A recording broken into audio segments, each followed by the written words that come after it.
आगामी कार्यक्रम प्रायोजित किया है जॉयस मायर मिनिस्ट्रीज के मित्रों और सहयोगियों ने।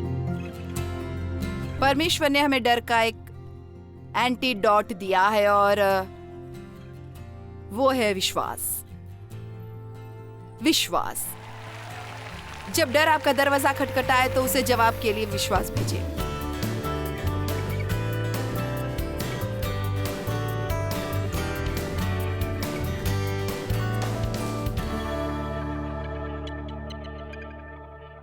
शायद हम सबके जीवन में बहुत ज्यादा डर होते हैं जिन्हें हम शायद समझते नहीं, और अक्सर जब आपको बहुत बड़ा डर लगे, जैसे कि तेजी से दिल का धड़कना, आप जानते हैं ये वास्तव में है ओह ये बहुत बुरा हुआ। आप समझ गए, आपको पता है, लेकिन मुझे लगता है वहाँ बहुत से छोटे दबे हुए डर हैं जो लंबे समय से हमारे इर्द गिर्द हैं कि एक तरह से हम उनके साथ आराम से हैं और वास्तव में जानते ही नहीं कि वो वहाँ हैं। आप में से कितनों को ऐसा लगता है कि ऐसा होता है? और इसलिए मैं इसके लिए हूँ कि आओ डर से आज़ाद हो जाएं। ओके?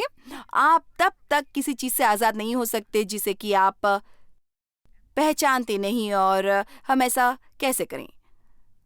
और इसलिए जब आप इसे पहचान जाएं तो इसका मुकाबला करें। आपको इसका सामना करना। एक बात भय के बारे में यह है कि आप इसे भाग नहीं सकते, और भय को ऐसा करना अच्छा लगता है, उसे आपका पीछा करना और आपको भागते देखना अच्छा लगता है। और परमेश्वर चाहते हैं कि हम इन चीज़ों का मुकाबला करें और इन चीज़ों से निपटे और ये जाने कि वो हमारे साथ है। हम कुछ भी कर सकते हैं किसी भी समय, कहीं भी, जब भी हमें करने की ज़रूरत है। आप ज़्यादा इस सप्ताहांत बहुत बार मुझे ये कहते हुए सुनेंगे, परमेश्वर आपके साथ है। ये मुख्य कारण है भयभीत न होने के। बाइबल कहती है डरो मत, मैं तेरे संग हूँ। मैं किसी बुराई से न डरूंगा क्योंकि तू मेरे साथ रहता है। और कई चीज़ों को हम इतना सुनते हैं कि उनको सुनने की इतनी आदत हो जाती है कि उनका हमारे लिए कोई मतलब नहीं रहता जो हमने सुना। और अगर आप वास्तव में पूरे दिन में रुक कर थोड़ा समय निकाले और सोचे अब अभी परमेश्वर मेरे साथ हैं, इसमें परमेश्वर मेरे साथ है, मैं कभी अकेला नहीं हूँ, परमेश्वर मेरे साथ है, यह आपके लिए एक बड़ी जागरूक वास्तविकता बन जाती है। और ये एहसास वास्तव में अच्छा लगने लगता है कि आप और परमेश्वर साथ मिलकर जीवन का कुछ कर रहे हैं। क्या यह गजब नहीं है? मुझे नहीं पता अगर आप ये जानते हैं या नहीं, लेकिन ये चर्च में नहीं रहते। आप केवल रविवार सुबह परमेश्वर से मिलने नहीं जाते। आप ही चर्च हैं। आप परमेश्वर का मंदिर हैं, आप उसकी इमारत है और वो आप में रहते हैं। और उन्होंने कहा मैं तुझे कभी ना छोड़ूंगा और ना तुझे कभी त्यागूंगा। आमीन। भय का मतलब है उससे भागना। मूल परिभाषा अगर आज यूनानी में देखें, मतलब है पड़कार, भाग जाना। और इब्रानियों में एक अन्य जगह ये कहता है हमें भय में सिकुड़ता नहीं है, तो भय में हमें वापस हटना पड़ सकता है। दूसरे शब्दों में वो मत करो जो हम जानते हैं कि हमें करना चाहिए, या कहें जो हमें कहना चाहिए। कितनी बार जीवन में हमें ऐसा लगता है हमें किसी से किसी बारे में बात करने की ज़रूरत थी और हमें वास्तव में ऐसा लगा कि हमें ये करना चाहिए, लेकिन हम बस ऐसा कहते हैं। खैर, मुझे टकराव बिल्कुल पसंद नहीं है। केवल इसलिए कि आपको कुछ नहीं लगता तो उसका मतलब ये ही नहीं कि आपको वो करने की ज़रूरत नहीं है। हम सबको वो सब अच्छा नहीं लगता जो हम करते हैं, इसलिए हमें अपने भीतर पवित्र आत्मा की ज़रूरत है जो हमें राह दिखाए ताकि हम साहसपूर्वक उनका अनुसरण कर सकते हैं। इसलिए साहस से घबराना नहीं है, साहस से करना जो आपको करना चाहिए। भले ही आपको डर लग रहा है, अगर आपको लगता है कि आपके जीवन में कभी वो समय आएगा जब आपको कभी भी भय महसूस नहीं होगा, दो दुर्भाग्य से आप गलत है। आपको जीवन में यह गलत अलग अलग समय में डर आएगा जब तक आप एक मानव शरीर में हैं, क्योंकि ये शैतान का नंबर 1 हथियार है जो वो परमेश्वर के लोगों के विरुद्ध इस्तेमाल करता है, उन्हें परमेश्वर द्वारा नियत भाग्य से दूर रखने के लिए। आमीन।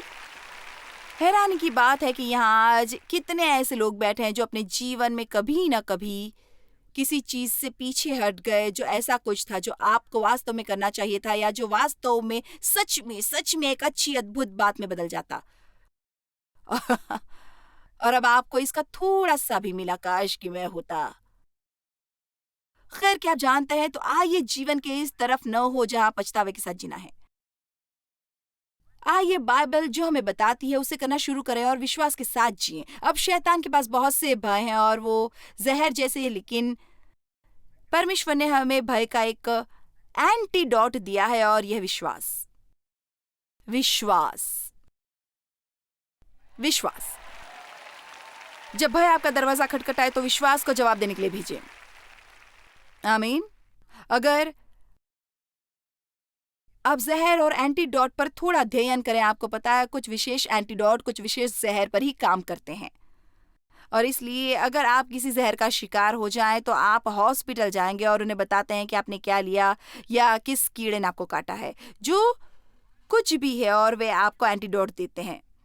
बाइबल हमें सिखाती है कि शत्रु हमारे विरुद्ध आने से डरेगा कि ये एक बुरी आत्मा है, क्योंकि परमेश्वर ने हमें भय की आत्मा नहीं दी बल्कि शक्ति, प्रेम और स्वस्थ मन दिया है।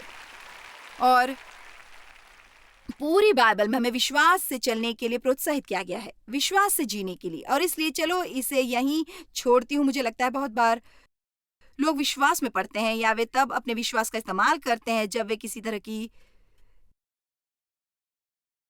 इमरजेंसी में होते हैं, मुझे ब्रेक लेना होगा। इसलिए हमें लगता है हमें विश्वास की प्रार्थना करनी चाहिए, लेकिन बाइबल हमें ऐसा करने के लिए नहीं कहती। वो कहती है विश्वास के साथ जियो। एक न्याय संगत आदमी विश्वास के साथ जिएगा, हर दिन, हर क्षण, हर अपने पल में। हमें विश्वास के साथ जीना है, विश्वास में चलना है। और रोमियो 1:17 में हमें बताया है कि वहां धार्मिकता है जो कि जिसका हमारे रिश्तों से हर तरह का सरोकार है। हमारा व्यक्तिगत रिश्ता परमेश्वर के साथ धार्मिकता को बाइबल में भी प्रकट किया गया है, जो विश्वास से और ज्यादा विश्वास की तरफ हमारा नेतृत्व करता है। और इसलिए ये सब एक ही जगह मिलते हैं, जिससे हम जानते हैं कि परमेश्वर हमसे प्यार करते हैं और कि वो आपसे पूर्णतः प्यार करते हैं और कि उन्हें आप पर गर्व है और उनके पास आपके जीवन के लिए एक अच्छी योजना है, और कि यीशु के लहू द्वारा आपको उनके साथ सही बनाया गया और कि आपके पापों से आपको माफ किया गया है। और इसलिए आप जितना ज्यादा धार्मिकता को और उसमें उलझते हैं, उसे समझते हैं, उतना ही आपका विश्वास बनता है। और जितना ज्यादा आपका विश्वास बनता है, आप उतने ही साहसी होते हैं। अब मुझे इसे फिर से कहने दीजिए, जितना ज्यादा आपका विश्वास बनता है उतने ही आप साहसी होते हैं, क्योंकि अगर आप कभी ऐसा कुछ करते हैं जो करने लायक है तो आपको गलत होने की इच्छा भी रखनी होगी, ये पता लगाने के लिए कि आप कभी सही भी हैं। जो लोग परमेश्वर का भय रखते हैं या उनको भय है कि परमेश्वर उनसे प्रेम नहीं करते, या उन्हें भय है कि अगर उन्होंने गलती की तो परमेश्वर उन पर नाराज होंगे, वो ऐसा नहीं करते हैं। इसलिए हर एक चीज जिनका जीवन में शामिल आनंद और सफलता से कुछ संबंध है, सब कुछ इस नींव पर टिका है कि आपको पता है कि आप मसीह में कौन है, कि वो आपसे प्रेम करते हैं, प्रेम करते हैं।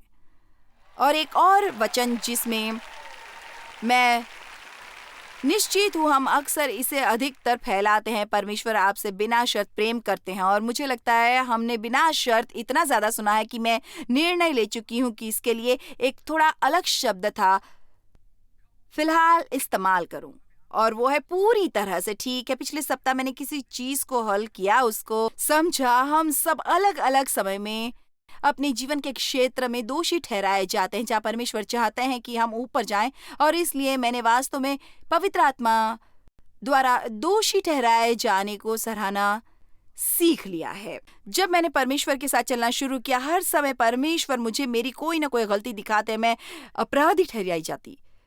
लेकिन वह ऐसा नहीं है जैसा इसके लिए है। अपराधी ठहराया जाना निंदा नहीं है। अपराधी ठहराया जाना एक स्थिति का सामना करना है और उससे पेश आना परमेश्वर के साथ, ताकि वो हमें उसमें से निकाल सकें।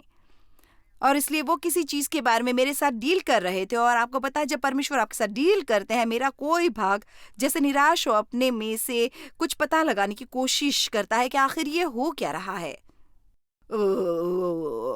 मतलब, लेकिन मुझे नहीं पता। लेकिन जैसे मैं प्रार्थना कर रही थी, मैंने अपने आप को कहते सुना, लेकिन आपको जानना होगा, प्रभु, ये जानना कितना अच्छा लगता है कि हालांकि आप मुझे कुछ दिखा रहे हैं जो कि अच्छी चीज नहीं है, जो आप मुझ में बदलना चाहते हैं, जबकि उस बारे में आप मुझसे डील कर रहे हैं, फिर भी मैं जानती हूँ कि आप पूरी तरह से मुझसे प्रेम करते हैं। लेकिन मैं आपको कुछ कहना चाहती हूँ कि ये आज़ादी है और मुझे यहाँ तक पहुँचने में बहुत साल लगे। और मैंने एक तरह से ध्यान दिया कि आप कैसे पूरी तरह से मुझसे प्रेम कर सकते हैं अगर उन्होंने मुझे बताया कि मैंने कुछ गलत किया है, क्योंकि उनका प्रेम मेरी गलती पर आधारित नहीं है। हम क्या करते हैं उस पर परमेश्वर का प्रेम आधारित नहीं होता। वो हमें प्रेम करते हैं क्योंकि वो प्रेम है, यही वो कहना चाहते हैं। दूसरा कुछ करना वो जानते ही नहीं है। आमीन। आपकी उनके साथ सही समझदारी है जिसे खरीदा और जिसका भुगतान किया गया है मसीह के लहू से, और ये हमारे कामों पर आधारित नहीं है। इसका आधार उन्हीं पर है। हमें हमारे स्वयं के कामों से नहीं परखा जाता, हमें उनके द्वारा परखा जाता है। और मैं जानती हूँ कि फ्री शब्द आपने सुना होगा। आपको लगता है कि कहीं ना कहीं छुपी हुई कीमत, लेकिन जब परमेश्वर कहते हैं कि फ्री, तो वास्तव में उनका मतलब है हाँ। और ऐसा है कि आप तो जैसे, लेकिन जैस इससे क्या फर्क पड़ता है कि मैं क्या करता हूँ। मैंने नहीं कहा कि इससे नहीं फर्क पड़ता आप क्या करते हैं, मैं वो नहीं कह रही। आप जो करते हैं उससे परमेश्वर का प्रेम में खरीदा नहीं जा सकता, वो तो फ्री है। पूरी बात यह है कि हम इसे पीछे की ओर ले सकते हैं। हमें लगता है कि अगर हम बहुत सा अच्छा कर सकते हैं तो परमेश्वर हमें प्रेम करेंगे, लेकिन वो तो पहले से ही कर रहे हैं। नहीं, मैं तो पहले से ही तुम्हें प्रेम करता हूं। अद्भुत, आप पूरी तरह मुझे प्रेम करते हैं, हालांकि मैं तो असल में बेवकूफ या इस सप्ताह, हाँ, वो करते हैं। यप।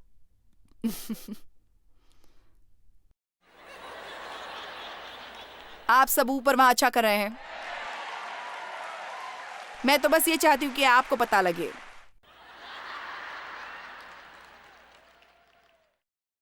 तो परमेश्वर हमें विश्वास देते हैं और हमें उस विश्वास के साथ चलने की जरूरत है। और जितना अधिक हम जानेंगे कि वो कितना हम पर प्रेम करते हैं, उतना ही अधिक हम अपने विश्वास को काम में लाएंगे। लूका 18 वचन 1 और 8। फिर उसने यीशु से इसके विषय में कि नित्य प्रार्थना करना और हियाव न छोड़ना चाहिए, उनसे ये दृष्टांत कहा, मैं तुमसे कहता हूँ वो तुरंत उनका न्याय चुकाएगा। तो भी, और मुझे ये अच्छा लगता है, मनुष्य का पुत्र जब आएगा, जबकि ये वापस आने वाला है, आपको पता है,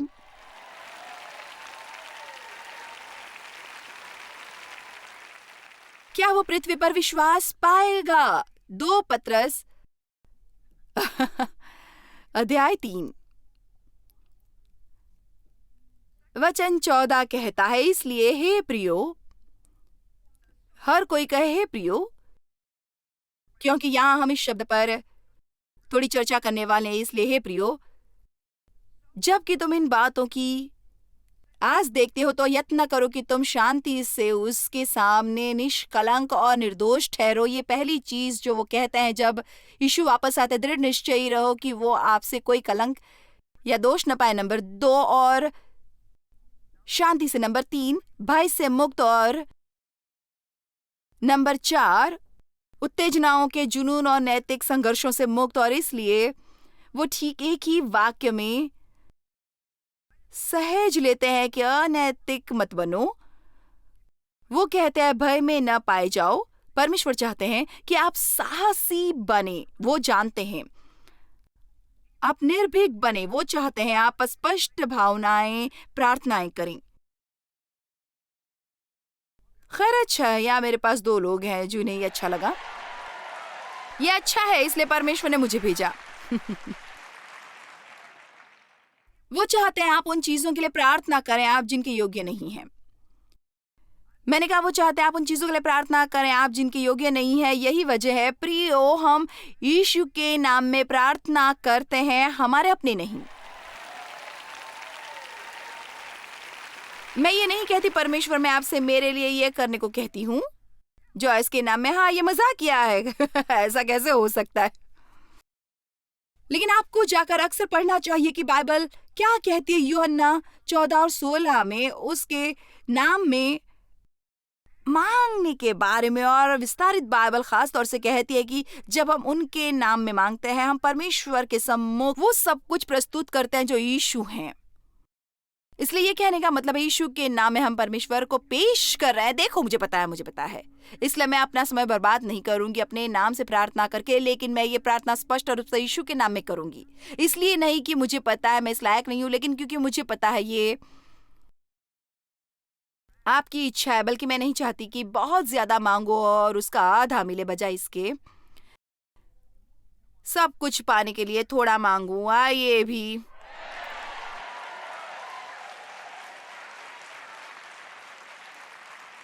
मैं नहीं चाहती कि ज्यादा मांगो और केवल उसका चौथाई पाऊं। अगर आप ज्यादा मांगते तो परमेश्वर आपसे नाराज नहीं होंगे।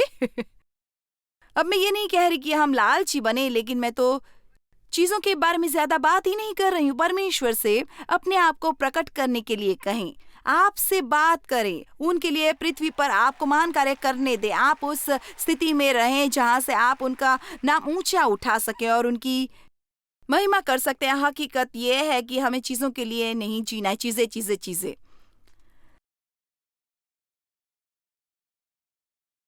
बाइबल कहती है कि अगर हम उनसे खुद को प्रसन्न रखते हैं, अपने दिल की गुप्त याचिकाओं और इच्छाओं को हमें देंगे, तो आपको क्या करना चाहिए? परमेश्वर को बता दें। आपको अपने पूरे जीवन के ऊपर चीजों की जरूरतें नहीं लादनी है। मैं स्पष्ट प्रार्थना करती हूँ, मैंने परमेश्वर से मांगा है, लेकिन हमें थोड़ी प्रगति तो चाहिए। आमीन।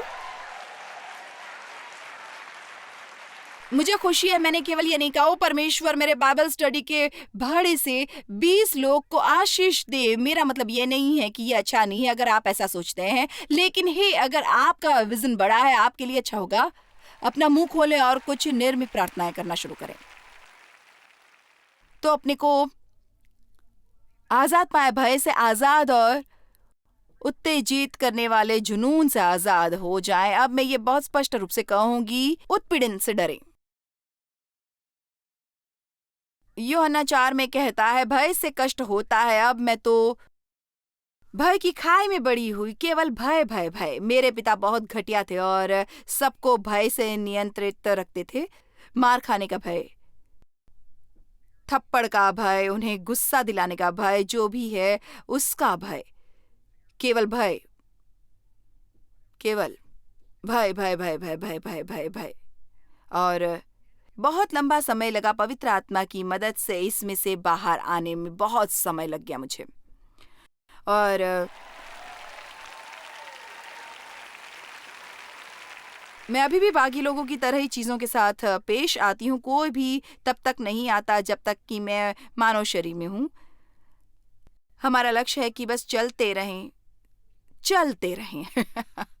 आमीन, बस चलते रहें, आगे बढ़ते रहें। तो क्या उसे विश्वास मिलेगा जब वो वापस आता है? खैर विश्वास क्या है? इब्रानियों 11:1 कहता है अब विश्वास आशा की हुई वस्तुओं का निश्चय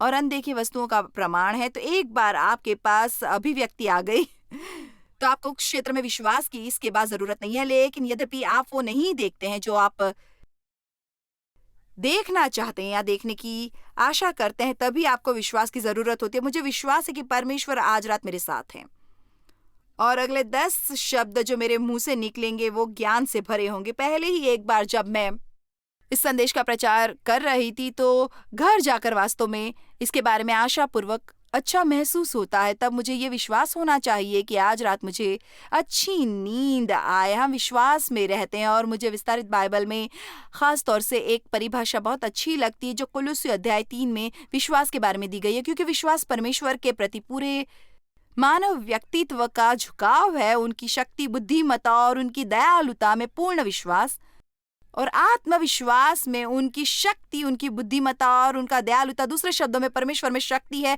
वो सब कुछ करने की जिसकी आपके जीवन में जरूरत है। उनके पास ज्ञान है ये जानने का कि सही कैसे करना है, और वो इतने दयालु हैं कि वो हम जैसे लोगों के लिए कहते हैं जो इसके लायक भी नहीं हैं। मैं भड़क जाती हूँ यीशु की तस्वीरों को देखकर जो कभी कभी दुनिया दिखाती है। वो छोटा सा कमजोर सा व्यक्तित्व आपको पता है, और छोटा बेबी, मोटे बेबी फरिश्ते, छोटे छोटे पंखों वाले। आपने भी देखा होगा जब आप अपने पहले फरिश्ते को देखते हैं वो ऐसा छोटा सा होगा तो आप सोचेंगे ये किसी को कैसे डरा सकता है।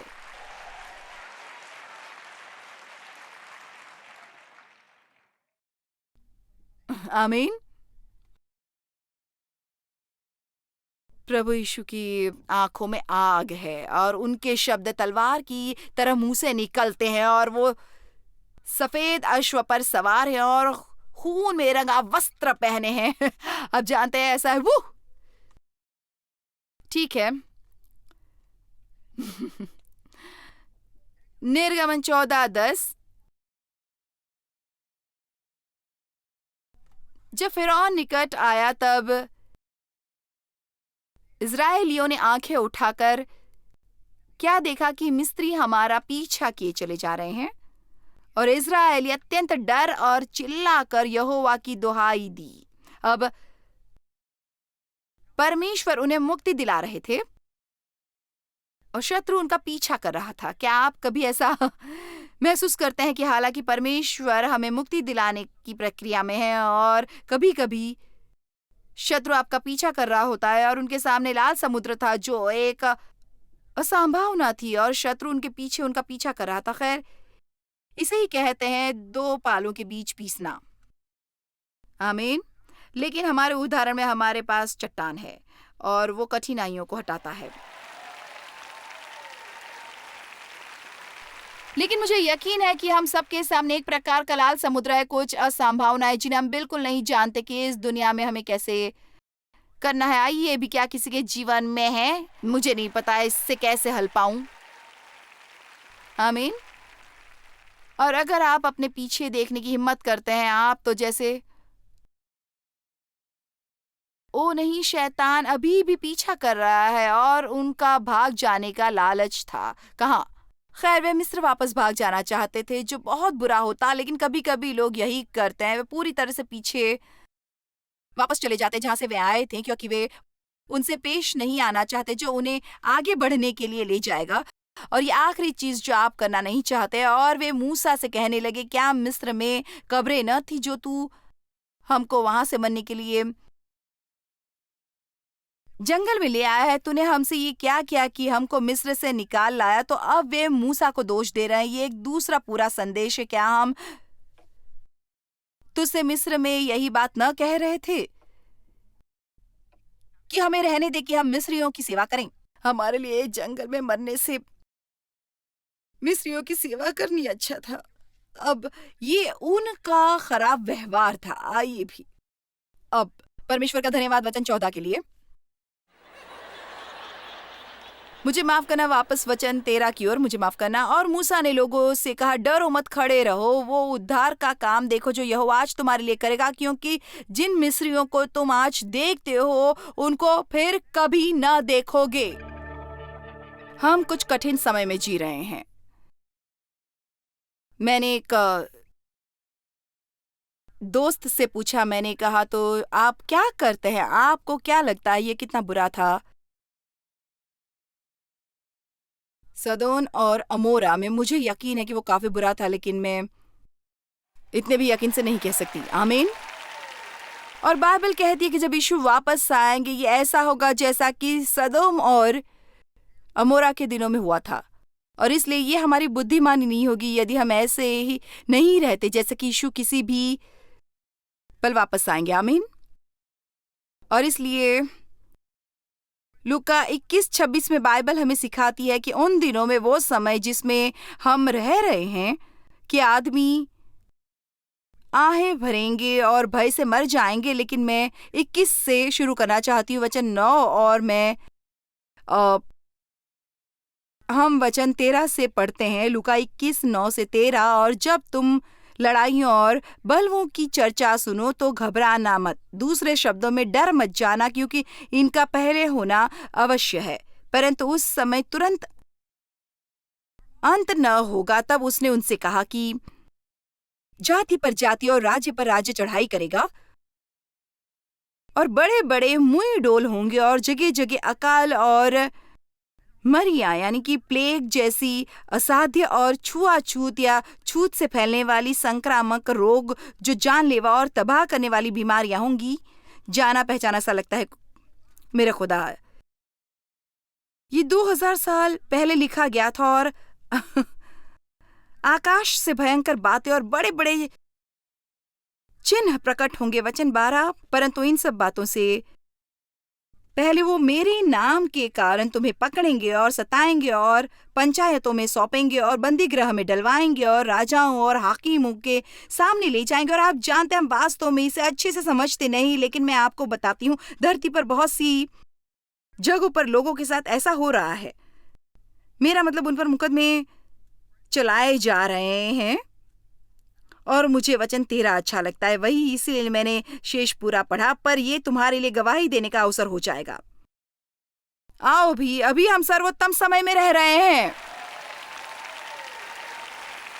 इसलिए वो कहते हैं, देखो मेरे आने से पहले चीजें और भी कठिन हो जाएंगी। ये उस तरह से होना ही नहीं है, और मुझे नहीं पता क्यों हर चीज उसी तरह से होनी चाहिए। लेकिन एक चीज जो मुझे लगता है कि बहुत से लोग इतने होशियार नहीं है कि अच्छे दिनों में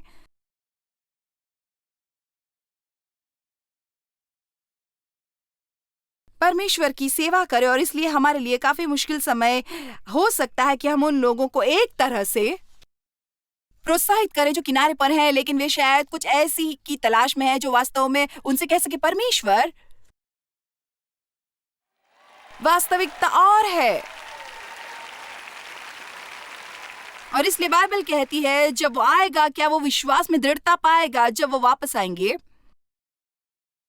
वो 4 चीजें ढूंढना चाहते हैं। एक चर्च बिना किसी कलंक या दोष के, लोक शक्ति से हो, सभी अशांति के बीच में, लोग जिनमें भय ना हो, और लोग जिनके जीवन में बहुत ज्यादा अनैतिकता न हो। हमारे सामने परमेश्वर द्वारा नियत लक्ष्य है, और हमारे पास पवित्र आत्मा है जो हमारी मदद करता है उस कार्य को पूरा करने में जो परमेश्वर ने हमें दिया है। अब मुझे इसे बाहर करने दो। वहां बहुत से नाखुश क्रिश्चियन हैं, और मुझे यकीन है आज रात यहाँ भी कुछ है, और शायद बहुत से अब टीवी पर भी देख रहे होंगे। मैं भी लंबे समय से नाखुश थी, और मैं एक विश्वासी थी, और ये एक तरह का ऑक्सीमोरोन है। मेरा मतलब है, कैसे हो सकता है, आप कैसे नाखुश हो सकते हैं अगर आप जानते हैं कि आप नरक में नहीं जा रहे हैं? मेरा मतलब है, ये एक तरह से काफी है आपके चेहरे पर एक बड़ी हंसियां लाने के लिए। आमीन। और मेरा मानना है कि बहुत से लोग नाखुश है, भले ही वे बचाए गए हैं, क्योंकि वे गलत उद्देश्य के लिए रह रहे हैं। उनका जीने का उद्देश्य है कि अपने आप को खुश रखो और जो कुछ वो चाहते हैं उसे प्राप्त करें, और हर चीज के बारे में अच्छा महसूस करें, बजाय इसके कि परमेश्वर को कहे, मैं यहाँ हूं, मुझे भेज, मैं यहाँ हूं, मुझे भेज। जब यशायाह ने परमेश्वर से कहा, मैं यहाँ हूं, मुझे भेज, उसको इस बात का बिल्कुल अंदाजा नहीं था कि उससे क्या करने को कहा जाएगा। उसने अपनी तनख्वाह के बारे में भी नहीं पूछा, उसने छुट्टियों के शेड्यूल के बारे में नहीं पूछा, उसने रिटायरमेंट प्लान के बारे में नहीं पूछा। उसने कहा, मैं यहाँ हूं, मुझे भेज। उसने कोरे करारनामे पर हस्ताक्षर किए, उसने कोरे करारनामे पर हस्ताक्षर किए।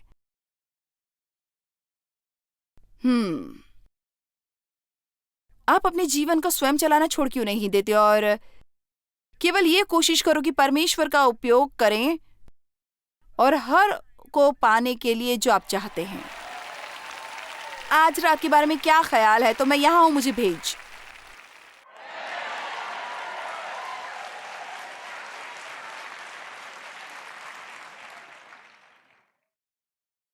आपकी खुशी जल्दी ही वापस आएगी।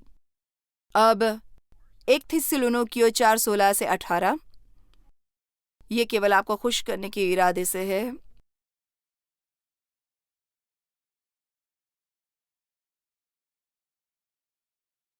क्योंकि प्रभु आप ही स्वर्ग से उतरेगा, उस समय ललकार और प्रधान दूत का शब्द सुनाई देगा और परमेश्वर की तुरही फूंकी जाएगी और जो मसीह में भरे हैं वे पहले ही जी उठेंगे। हे, अपनी पवित्र कल्पना का उपयोग करके थोड़ा इस बारे में सोचो, ये दिन कैसा होगा। बॉय, सब लोग जिन्होंने परमेश्वर से छुटकारा पाने की कोशिश की थी वे उस दिन स्तब्ध रह जाएंगे। सब कब्रें खुल जाएंगी और लोग ऊपर तैरना शुरू करेंगे। वू! और तब हम जो जीवित और बचे रहेंगे पृथ्वी पर, उनके साथ बादलों पर उठा लिए जाएंगे कि हवा में प्रभु से मिलें।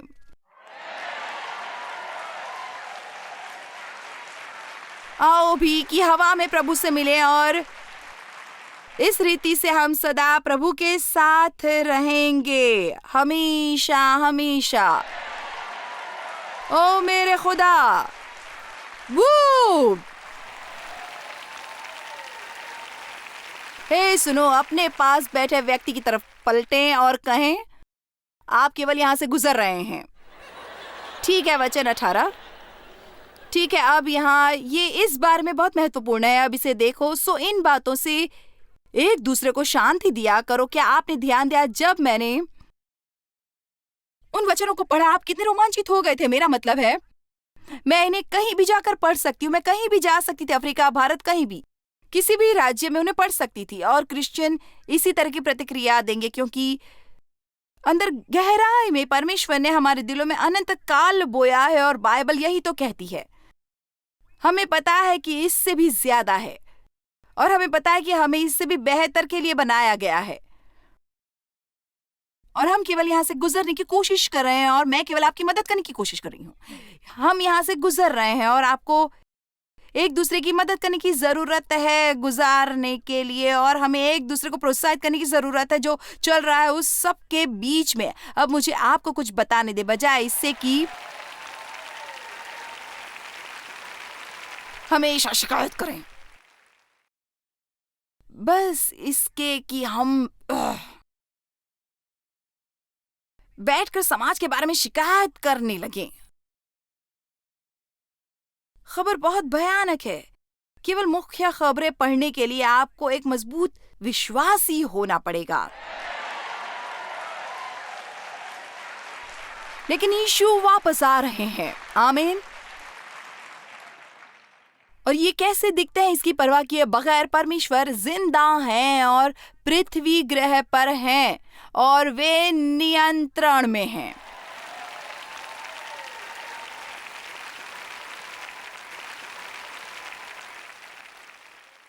भय एक मृत अंत है, लेकिन विश्वास का हमेशा एक भविष्य है। ये मैंने कहा था।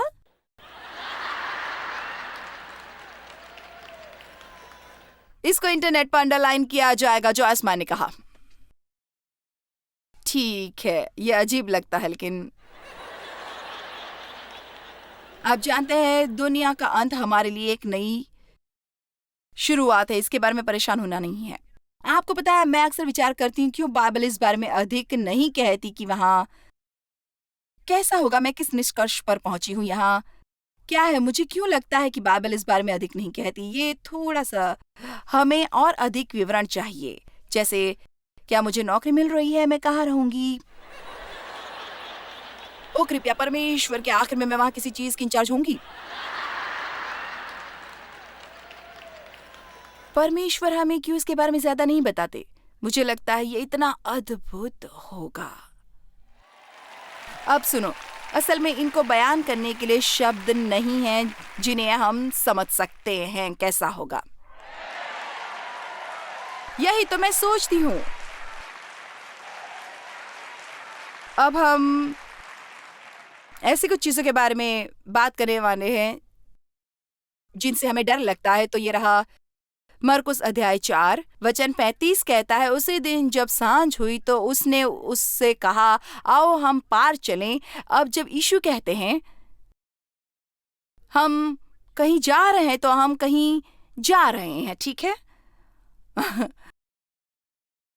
और अगर आप अध्याय 5 वचन को देखें तो ये कहता है और वे झील के पार पहुंचे। क्या ये अच्छा नहीं है? वचन 35 कहता है आओ हम पार चले। अध्याय 5 वचन 1, और वे उस पार पहुंचे। अब ये अच्छा होता अगर सब इतना ही होता, लेकिन वचन 36, 37, 38, 39 और 40 भी मुझे नहीं पता एक समूह। तो ये रहा उसी दिन जब सांझ हुई तो उसने उनसे कहा आओ हम पार चलें। कितनों ने ये कहा? आप में से कितनों ने परमेश्वर ने आपसे किसी रूप या आकार में ये कहा है आओ हम पार चलें? क्या आप नहीं जानते कि मैं किस बारे में बात कर रही हूँ? ये ऐसा है, ठीक है, चलो इस समस्या को हल करते हैं, इस पर विजय पाते हैं, चलो इसे करें। आपके लिए शायद घर साफ करो, बर्तन साफ करो, कपड़े धो लो, बिलों का भुगतान करें, अलग अलग लोगों के लिए अलग अलग।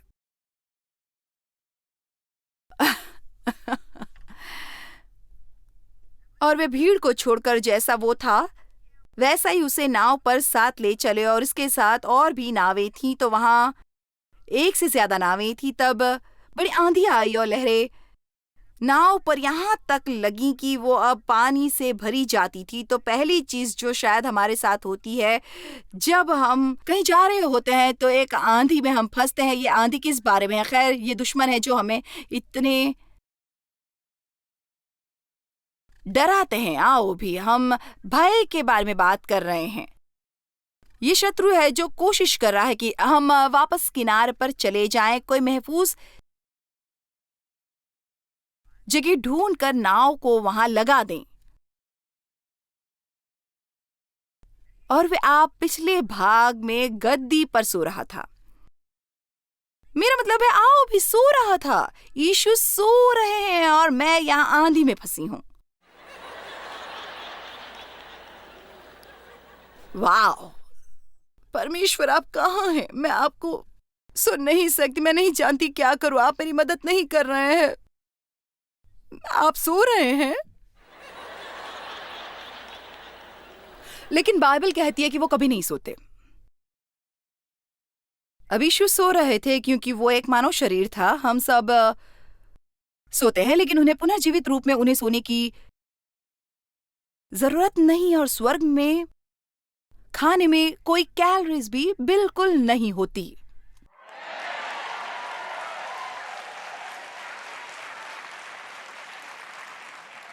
ये जॉयस के अध्याय वचन 2 में है।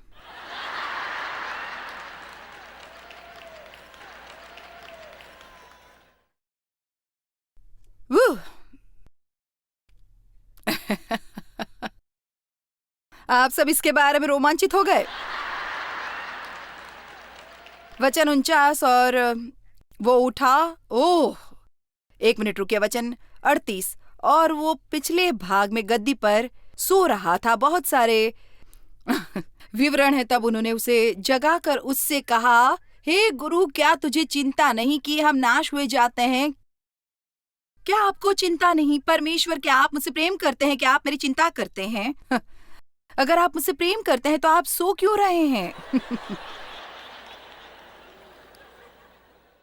तब उसने उठकर आंधी को डांटा और पानी से कहा, शांत रह, थम जाओ। और आंधी थम गई और बड़ा चैन हो गया, और मुझे यकीन है कि वो चले गए। ओ धन्यवाद, धन्यवाद प्रभु। लेकिन पहली चीज जो उन्हें मिली वो थी डांट। तुम क्यों डरते हो? क्या तुम्हें विश्वास नहीं? हाँ, ओह, देखो, शायद उनको अच्छा लगता अगर वो लोग भी आंधी में सो जाते। उनको अच्छा लगता अगर वो लोग ऐसा कुछ करते। खैर यीशु, आप ऐसे जता रहे हैं कि आप सो रहे हैं, लेकिन हम जानते हैं, आपको सब पता है जो हो रहा है। ये आपके नियंत्रण में है। हर चीज बिल्कुल ठीक हो जाएगी। ये आपको बताती हूँ कि जब आपको किसी चीज के बीच में होते हैं, इसे कैसे कहें सीखे। ये लंबा नहीं चलेगा। आओ भी, ये लंबा नहीं चलेगा। मुझे एक प्रकार की पेट की गड़बड़ चल रही है हफ्तों से। डेव को भी एक दिन के लिए थी। लेकिन नहीं, डेव और मैं अलग अलग योजनाओं पर काम करते हैं।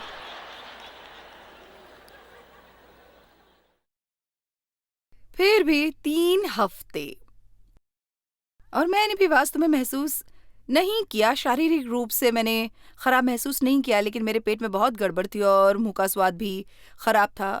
कुछ भी स्वाद में अच्छा नहीं लगता था, बिल्कुल अच्छा नहीं था। मैं कहती ये लंबा नहीं चलेगा। लोग कहेंगे आप कैसे, मैं कहती खैर समस्या है पर ये लंबा नहीं चलेगा। अब जानते हैं क्यों? क्योंकि मैंने सीखा है कि कुछ भी नहीं होता। आओ भी, पिछले साल यही समय पर आपको क्या समस्या थी जो आज नहीं है? 5 साल पहले आपको किस तरह की समस्या थी? हो सकता है कि आप यहाँ हैं। जब मैं पिछले साल यहाँ आई थी, आप यहाँ बैठे थे किसी चीज के बारे में डरे हुए जिसका अब ध्यान नहीं रहा। आप जानते हैं भय के बारे में एक बात है, असल में कुछ होने का भय आमतौर पर इससे भी बुरा होता है अगर ऐसा हुआ तो।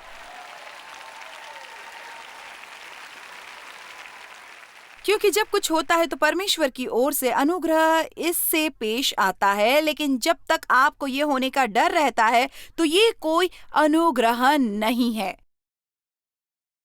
तो आपके पास सिवाय मुसीबत के कुछ नहीं हो सकता। हम अच्छे हैं, ठीक है। खैर, मैं हमेशा कहती हूं नई मंजिल नया शैतान। पौलुस ने कहा क्योंकि मेरे लिए एक बड़ा और उपयोगी द्वार खुला है और विरोधी बहुत से हैं। ये कुरिन्थियों 16:9 में है।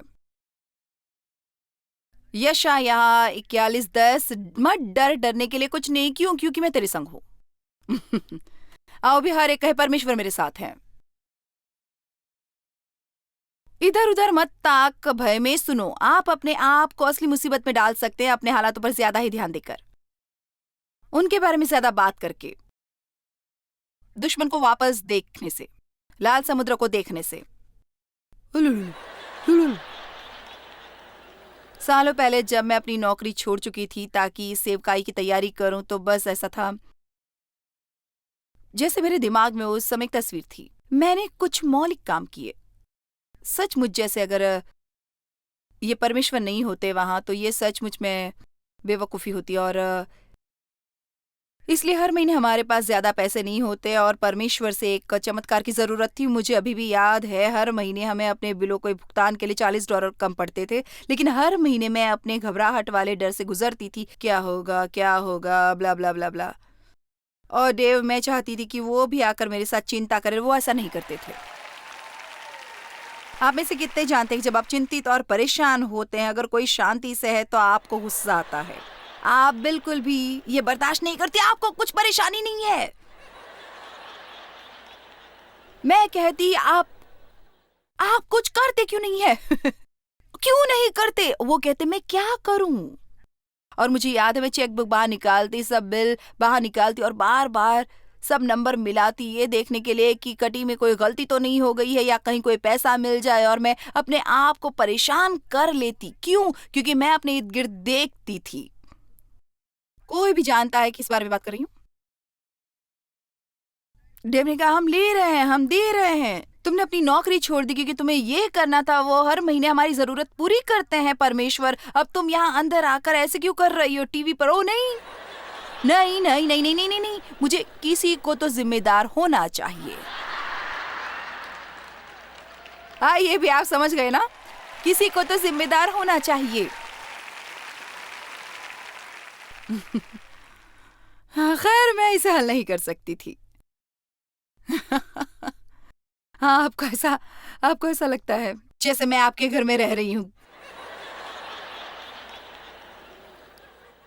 इधर उधर मत ताक, क्योंकि मैं तेरा परमेश्वर हूँ। मैं तुझे दृढ़ करूंगा और तेरी सहायता करूंगा। अपने धर्ममय दाहिने हाथ से मैं तुझे संभाले रखूंगा, संभाले रखूंगा।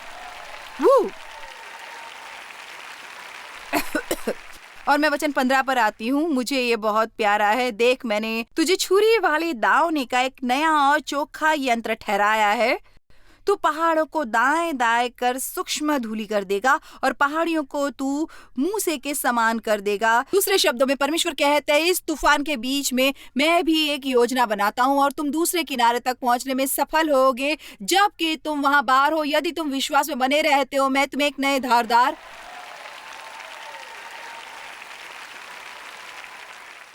पीसने वाले यंत्र में बदल दूंगा। ओ भी, मुझे यहाँ कुछ लग रहा है, कुछ अच्छा हो रहा है।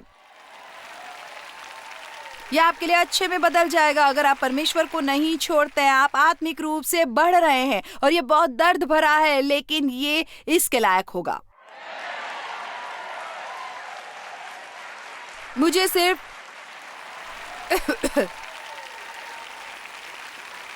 एक अवलोकन करना है। आप में से कितने लोग अपनी मुश्किलों में परमेश्वर के ज्यादा नजदीक हुए उसकी तुलना में जब आपके अच्छे समय में थे?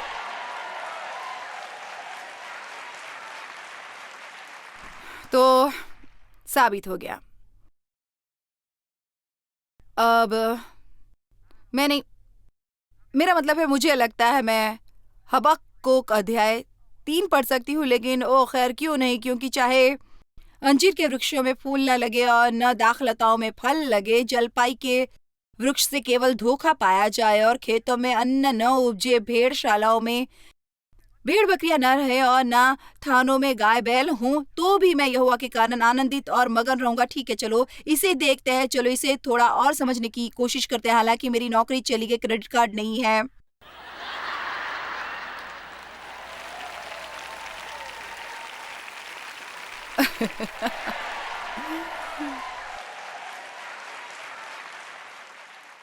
लेकिन हे मेरे खुदा,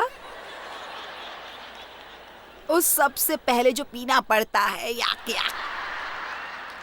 याक, लेकिन फिर भी मैं आनंद मनाऊंगी।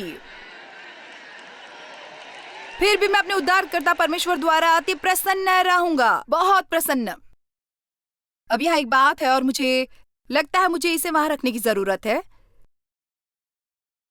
जितना कम हम शिकायत करेंगे उतने ही ज्यादा हम आत्मिक रूप में बढ़ेंगे।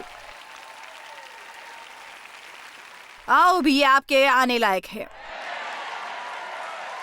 क्योंकि यहाँ ये चीज है, अगर हमें किसी से सिर्फ इतना कहना है और अगर वे आपके लिए अफसोस महसूस करते हैं, तब हम भी वैसा ही महसूस करेंगे। हाँ, मैं बहुत दयनीय हूं।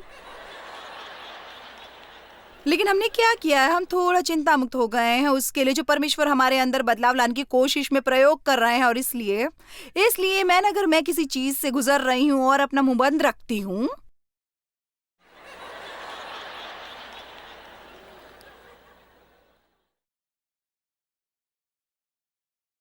मुझे किसी तरह का वायरस या कुछ हो जाएगा और मैं डेव से कहूंगी कितना डर महसूस कर रही हूं।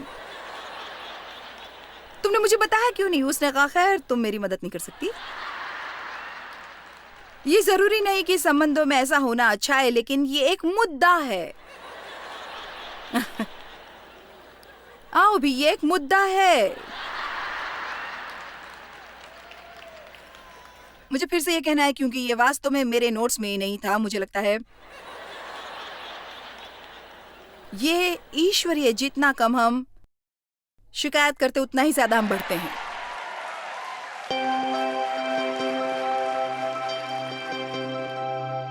खैर, मैं आपको एक बार फिर याद दिलाती हूँ कि भय एक मृत अंत है, लेकिन विश्वास का सदा एक भविष्य होता है। चाहे जो हो जाए, हम ये जानकर आनंदित हो सकते हैं कि हम जिसका भी सामना कर रहे हैं, परमेश्वर उसे संभाल सकते हैं। अब आज हम आपको परमेश्वर का वचन भेंट कर रहे हैं, क्योंकि ईमानदारी से कहूँ, ये लोगों को देने के लिए एक सर्वोत्तम भेंट है। बहुत बहुत धन्यवाद। परमेश्वर आपको आशीष दे। जॉयस मायर मिनिस्ट्रीज में आप हमारे लिए बहुत ही कीमती हैं, जितना कि आप जानते हैं। हम आपकी सराहना करते हैं और इस सेविकाई को दुनिया भर में संभव बनाने के लिए हम अपने दोस्तों और सहभागियों को धन्यवाद देते हैं। हम साथ मिलकर भूखों को खाना खिलाते हैं, गरीबों को कपड़े देते हैं और कई देशों में सुसमाचार बांटते हैं। अपना प्रार्थना निवेदन भेजने के लिए कृपया आज ही संपर्क कीजिए jmmindia.org पर। हमारे स्रोतों के बारे में और भी जानिए जॉयस की सभाओं की सूची देखिए हमारे साथ सहभागी बनने के लिए, क्योंकि हम दुनिया भर में मसीह के प्रेम को बांटते हैं।